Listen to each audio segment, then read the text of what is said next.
नमस्कार, आप देख रहे हैं IBC 24। मैं हूं आपके साथ सृष्टि पांडे। इस बुलेटिन में जानेंगे मध्य प्रदेश में आज क्या खास रहा। बुलेटिन की शुरुआत करेंगे गांव के नाम बदलने के बाद हो रहे विवाद की खबर से। देवास के खाते गांव में मुस्लिम वर्ग के लोगों ने नर्मदा परिक्रमा करने गए श्रद्धालुओं पर थूक दिया है, जिसके बाद जमकर बवाल मच गया है। हिंदू संगठन और भाजपा जिला अध्यक्ष ने सख्त कार्रवाई के लिए प्रशासन से मांग की और मामले में पुलिस ने 3 लोगों को गिरफ्तार भी कर लिया है। ये आरोपी कान्हापुर गांव के हैं।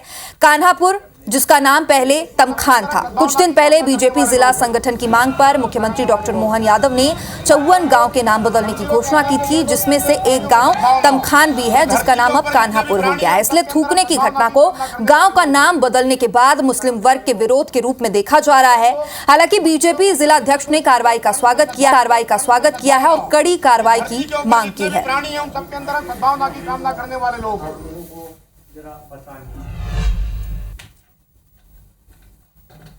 ये विशेष करके खाते गांव के हमारे पुलिस प्रशासन के लोगों ने अरेस्ट करके और जो जुलूस निकाला वास्तव में वो प्रशंसनीय है। मध्य प्रदेश के हमारे भारतीय जनता पार्टी के संगठन के मुखिया और प्रदेश के मुखिया हमारे सरकार के मुखिया माननीय डॉक्टर मोहन यादव जी को और प्रदेश नेतृत्व को अवगत कराएंगे कि इस प्रकार की घटना करने वालों के खिलाफ सख्त कार्रवाई की जाए। और अब इस घटना के दूसरे दिन मामले में सियासत तेज हो गई है। खाते गांव में हिंदू संगठन ने नगर बंद का ऐलान कर दिया है और रैली निकालकर प्रशासन को ज्ञापन भी सौंपा है। वहीं मामले में बीजेपी प्रवक्ता ने कहा कि उनकी सरकार ऐसे लोगों को नहीं बख्शेगी जो सामाजिक ताना बाना बिगाड़ने की कोशिश करेंगे और कांग्रेस ने भी आरोपियों पर कड़ी कार्रवाई की अब मांग की है। लेकिन कांग्रेस प्रवक्ता ने यह भी कह दिया है कि सरकार ने एक एजेंडे के तहत एक वर्ग को टारगेट किया और गांव के नाम बदले गए हैं।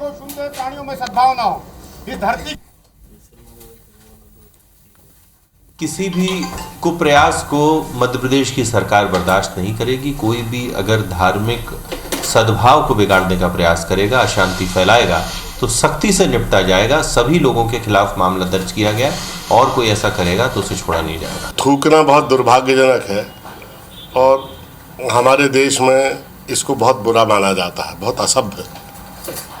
जिसने भी ऐसा किया है उस पर सख्त कार्रवाई होना चाहिए। कम्युनिटी को टारगेट करके ये नामों में परिवर्तन कराना ये ठीक नहीं है।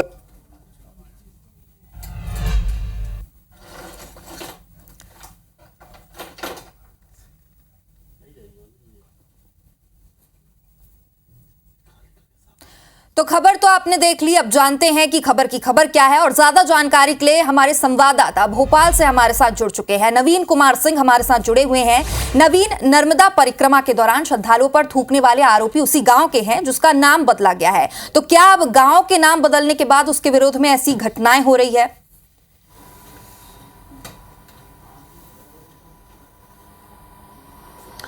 देखिए, बिल्कुल नाराजगी इसी बात को लेकर थी कि उनके गांव का नाम क्यों बदला जा रहा है। एजेंडे के तौर पर बीजेपी सरकार पर आरोप लगाया जा रहा है कि एजेंडे के जरिए तमाम गांव के नाम बदले जा रहे हैं। फिलहाल 52 गांव के नाम बदलने की तैयारी है और प्रस्ताव आया हुआ है। मध्य प्रदेश की सरकार उस पर फैसला लेगी और तमखान गाँव का नाम बदलकर कान्हापुरा किया जा रहा है। जाहिर सी बात है, यही नाराजगी की बड़ी वजह थी। 3 आरोपियों ने पहले बदतमीजी की नर्मदा परिक्रमा वासियों से और नर्मदा नदी न सिर्फ सनातनी परंपरा का संस्कृति का हिस्सा है बल्कि नर्मदा परिक्रमा वासी भी उसी संस्कृति का हिस्सा हैं।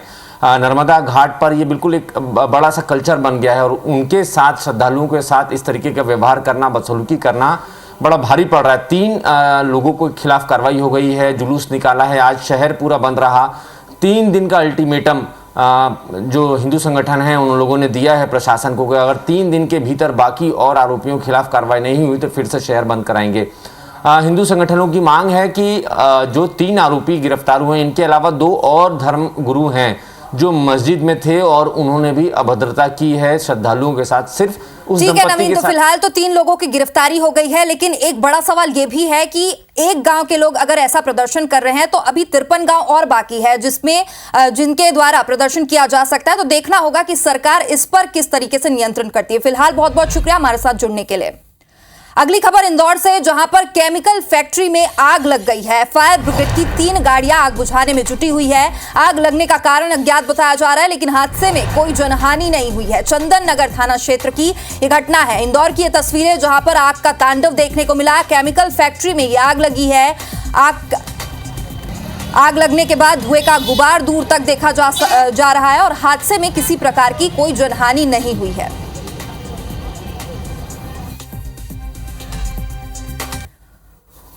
और अब बात करेंगे लाडली बहना योजना की। कांग्रेस ने एक बार फिर से लाडली बहना योजना के बंद होने पर आशंका जताई है और पूर्व मुख्यमंत्री कमलनाथ ने एक्स पर पोस्ट किया है और लिखा कि मध्य प्रदेश सरकार चुपचाप इस योजना को बंद करना चाहती है। उन्होंने कहा कि बीजेपी ने चुनावी फायदे के लिए महिलाओं को सम्मान राशि दी, लेकिन अब चुनाव जीतने के बाद उनकी अनदेखी कर रही है। पिछले 2 साल में 3 लाख महिलाओं को लाडली बहना योजना से बाहर किया गया है और बीजेपी सरकार एक साजिश के तहत महिलाओं को अपात्र बना रही है। कांग्रेस इस षड्यंत्र को हर स्तर पर उजागर करेगी और कांग्रेस के मीडिया प्रभारी मुकेश नायक ने भी कहा कि हमें पहले दिन से मालूम था कि यह होने वाला है। वहीं बीजेपी ने कहा कि कांग्रेस सिर्फ भ्रम फैलाने का काम करती है।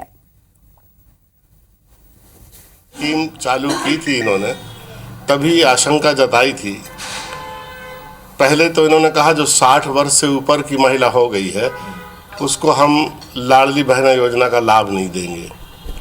इस उम्र में व्यक्ति को सबसे ज़्यादा आवश्यकता होती है स्वावलंबन की, सहायता की, और उस उम्र में उस योजना से उसको वंचित करना ये बिल्कुल अमानवीय तरीका है। कांग्रेस को तो कभी भी लाडली बहना स्वीकार ही नहीं थी, इसीलिए उसके प्रारंभ होने से लेके आज तक सिर्फ भ्रम फैलाती रही है। ये मध्य प्रदेश की भाजपा की सरकार है। लाडली बहनों की राशि निरंतर जारी है। परेशानी है, दुख है तो सिर्फ कांग्रेस को है, जो समय समय पर झलकता रहता है। इंदौर से बड़ी खबर है, जहां पर केमिकल फैक्ट्री में आग लगी और फायर ब्रिगेड की 3 गाड़ियां आग बुझाने में जुटी हुई है।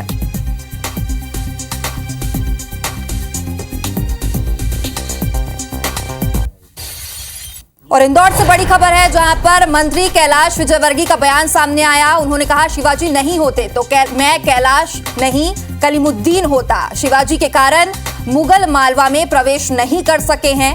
एक बड़ा बयान सामने आया है कैलाश विजयवर्गीय का। उन्होंने कहा कि अगर शिवाजी नहीं होते तो मैं कलीमुद्दीन होता। शिवाजी के कारण ही मालवा और आसपास के क्षेत्र में मुगल प्रवेश नहीं कर सकते। और क्या कहा उन्होंने, सुनिए।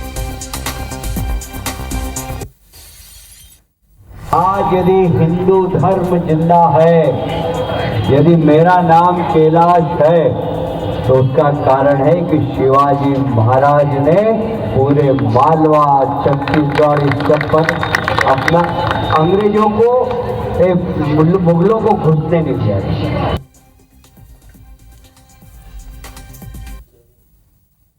और अब रुक करेंगे भोपाल का, जहां पर बागेश्वर धाम के पीठाधीश्वर धीरेन्द्र शास्त्री पर दिए गए कांग्रेस नेता के बयान पर मध्य प्रदेश में सियासत तेज हो गई है। अब संस्कृति बचाओ मंच ने नायक के बयान पर नाराजगी जाहिर की। उन्होंने मुकेश नायक का मुंह काला करने वाले को इनाम देने की घोषणा की है। मंच का कहना है कि मुकेश नायक का मुंह काला करने वालों को 100 रुपए का इनाम दिया जाएगा।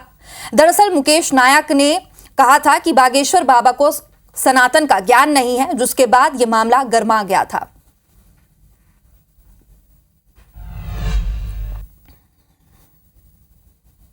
वो नंबर 1 के उचक्के व्यक्ति हैं जो कह रहे भगवान राम के 5 बाप थे। इस तरह की बातें कर रहे हैं। वो क्या पूरे देश को अल्पज्ञ समझ रहे हैं, मूर्ख समझ रहे हैं? संस्कृति बचाओ मंच मुकेश नायक ने जिस प्रकार से धीरेन्द्र कृष्ण शास्त्री, जो कि हमारे सनातन धर्म के पथवाहक हैं और हमारे पूज्य हैं, उनके खिलाफ जिस प्रकार से अशोभनीय टिप्पणी करी है, उसका विरोध करता है। और जो भी उनका मुंह काला करेगा या उनके मुंह पर कालिक फेंकेगा, उसे 100 रुपए का इनाम दिया जाएगा।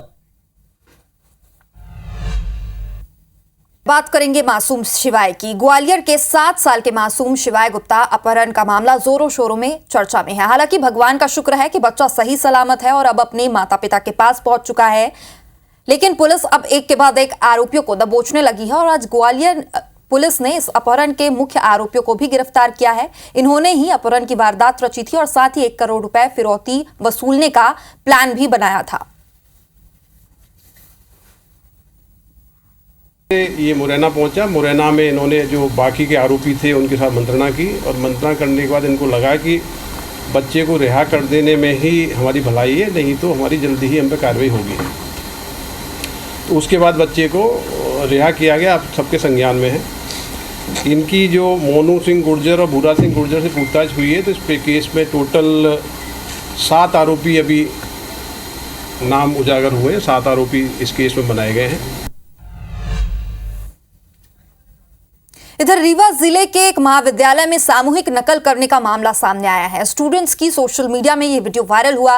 वीडियो में परीक्षा केंद्र के अंदर छात्र किताब और मोबाइल देखकर पेपर देते हुए नजर आ रहे हैं। ये वीडियो चाकघाट के अशासकीय नेहरू स्मारक महाविद्यालय में आयोजित भोज मुक्त विश्वविद्यालय की है और परीक्षा के दौरान ये मामला सामने आया। वहां पर मौजूद किसी शख्स ने इसका वीडियो बना लिया और अब सोशल मीडिया पे ये वीडियो खूब वायरल हो रहा है। डायरेक्टर मध्य प्रदेश भोज मुक्त विश्वविद्यालय से बात किया और उनसे पूरे प्रकरण की जानकारी ली। उन्होंने बताया कि सर प्रकरण मेरे संज्ञान में है। मैंने उनको निर्देशित किया कल सुबह अपनी टीम के साथ जा करके और उसका जांच करें। वीडियो में देखने में आ रहा है कि छात्रों द्वारा कहा जा रहा है कि पैसे लिए गए हैं। और इसी के साथ मध्य प्रदेश के इस बुलेटिन में इतना ही। देश प्रदेश की तमाम बड़ी और अहम खबरों के लिए आप देखते रहिए IBC 24। आगे देखिए अमर बानी, अमर कोट, रचना निधेश के साथ। नमस्कार।